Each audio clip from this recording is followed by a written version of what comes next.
We were doing these lines on Savitri. Arrived upon the strange and dubious globe, the child remembering inly a far home, lived guarded in her spirit's luminous cell, alone mid men in her diviner kind. Even in her childish movements could be felt the nearness of a light still kept from earth, feelings that only eternity could share, thoughts natural and native to the gods.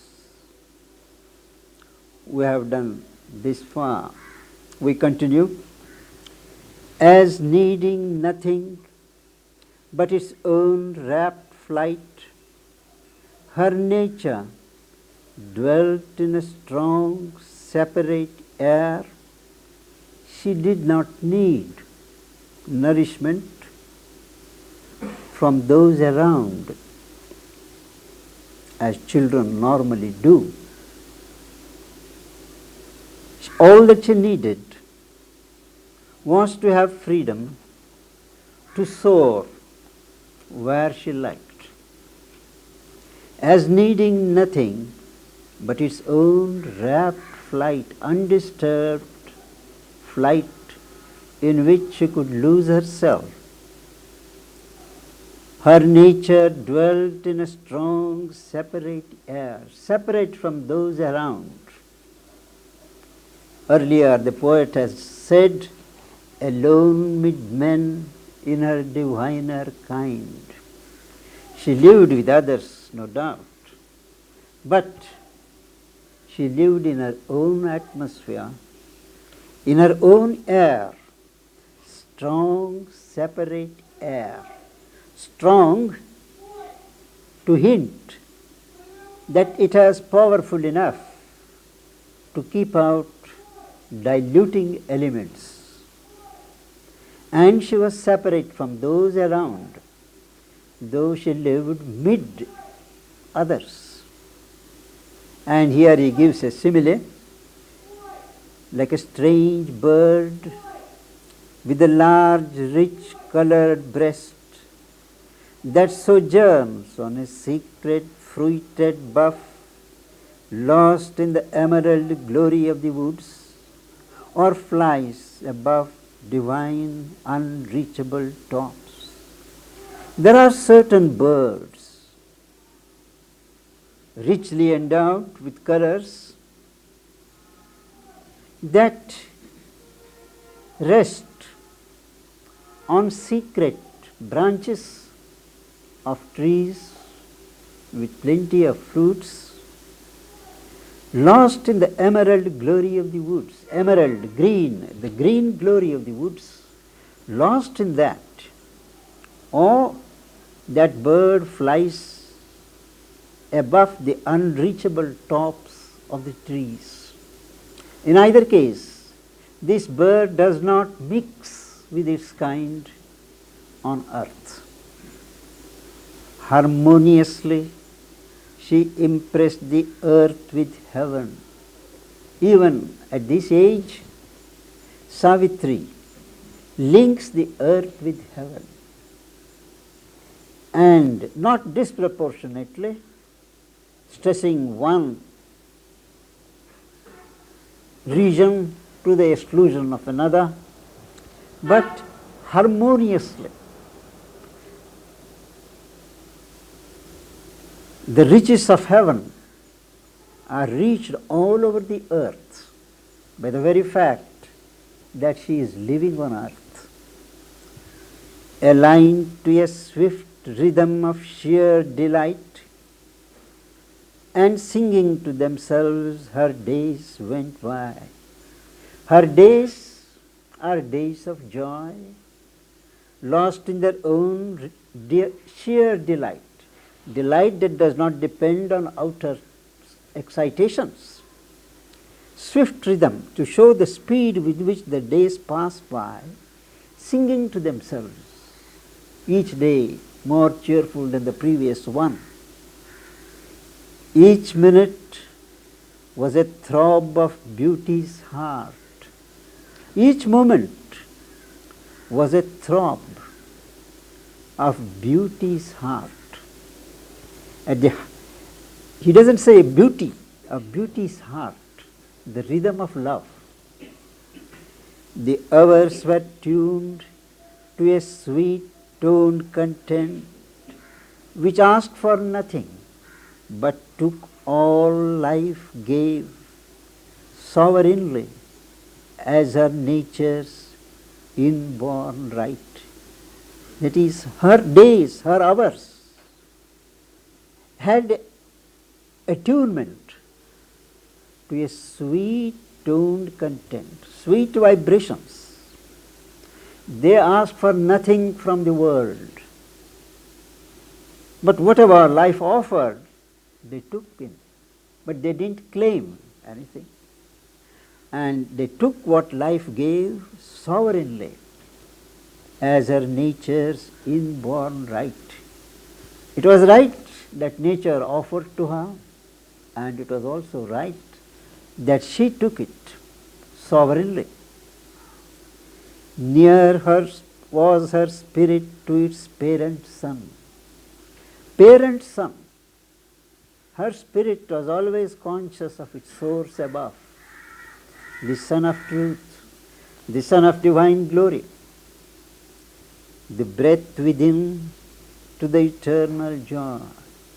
The breath within her was close to the joy eternal, the Divine Spirit. Then the poet makes an observation. Sri Aurobindo always in these such writings, he breaks away and makes certain philosophical observations or descriptions of nature, something relevant of course, and then after the description is over, he links the narrative back. Now here he describes the first fair life that breaks from nature's swoon, mounts in a line of rapture to the skies. Nature's swoon in inconscience, in nations, the first jets of life, consciousness as life, that breaks, it is yet unspoiled. That is why he says the first fair life. There is no deformation yet. It is pure, it is direct, mounts in a line of rapture to the skies. That life, energy, that jets of life, they soar in rapture to the skies above. Absorbed in its own happy urge it lives. The first fair life lives in itself, absorbed in its own happy urge, the urge that pushed it out from the swoon of inconscience, sufficient to itself, yet turned to all. It doesn't depend upon others, but it offers itself to all. That is the first fair life. It has no seen communion with its world. The world around, there doesn't seem to be any patent commerce between this life that is sprouting and the world around. No open converse with surrounding things. It is still a material world, all material objects. There is a oneness, native and occult, that needs no instruments and erects no form. The oneness that obtains is something very natural and occult, that is not patent to the eye. It is there behind the veil, and it does not need instruments, external instruments, to affirm itself or to express itself. And that oneness does not construct a form, yet in unison it grows with all that is, with whatever exists. It has unity with that. All contacts it assumes into its trance. It is in a tranced condition. Even in its movement, it is in a tranced condition. And it assumes each contact without forsaking its tranced status. Laugh-tossed, consent to the wind's kiss and takes transmutingly the shocks of sun and breeze. Laugh-tossed, it is as if there is a laughter and the life force is tossed about on the waves of laughter. And it consents to the kiss of the wind and takes in the shocks of the sun and breeze. The shocks of the sun and breeze transmute its nature. A blissful yearning riots in its leaves. The life is vibrant in the leaves, in the trees, and a blissful yearning, seeking for oneness, riots, revels in the leaves of the trees. A magic passion trembles in its blooms. Its buds aspire in hushed felicity. Even the branches of the trees, they aspire in hushed, silent felicity. There is a joy of life. You would remember in this connection, when the buds aspire in hushed felicity, that the trees, that the plants are the earth's aspiration mounting to heaven, an observation of the mother. An occult Godhead of this beauty is cause.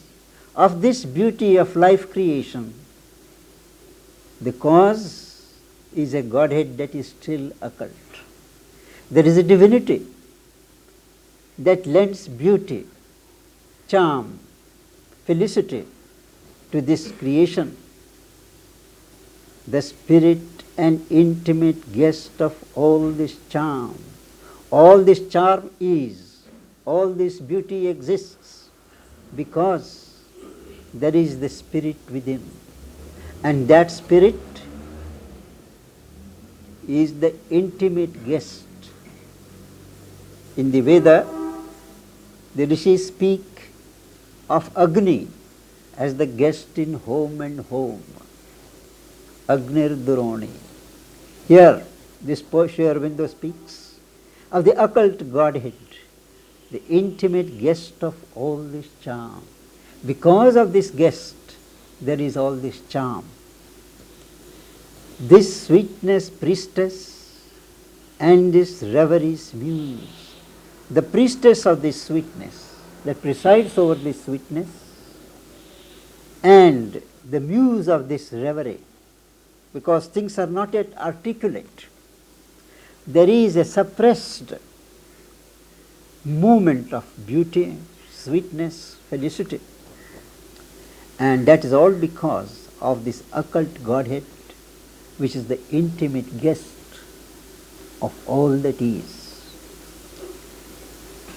Invisibly protected from our sense, but this Godhead is not seen by our naked eye even now. It is protected from our sense. The dryad lives drenched in a deeper ray.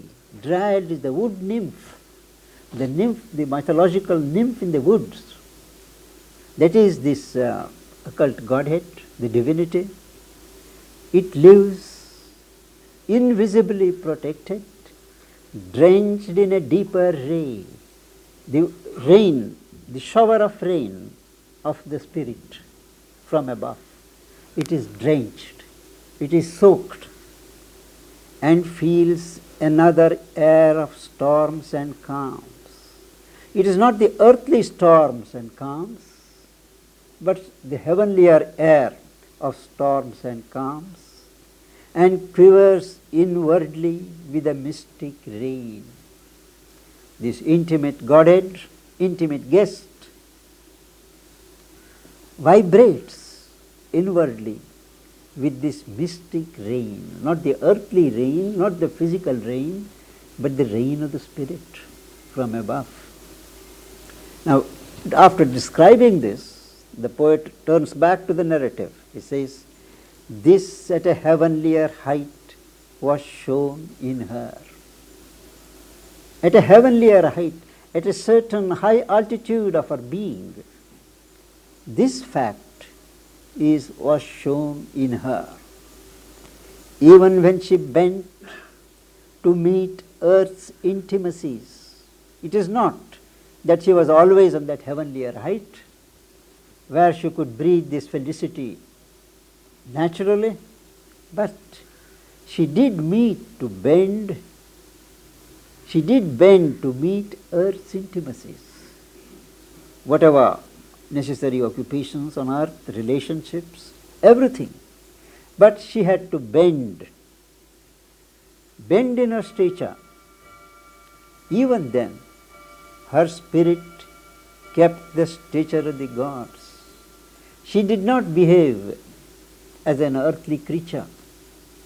Even when she bent to live the life of the earth, she kept the stature of the gods everywhere. One could see that she was not of the earthly kind. It stooped, but was not lost in matter's reign. Savitri stooped, bent down, but was never lost in the reign of matter. She always kept aware of her source, of her origin, and of the continuing mystic reign in which her soul was drenched. A world translated was her gleaming mind, and marveled mooned bright crowding fantasies, fed with spiritual sustenance of dreams, the ideal goddess in her house of gold. Her body, her being is compared to a house of gold, and her inner being is the ideal goddess who is sustained with spiritual food, fed with spiritual substance of dreams.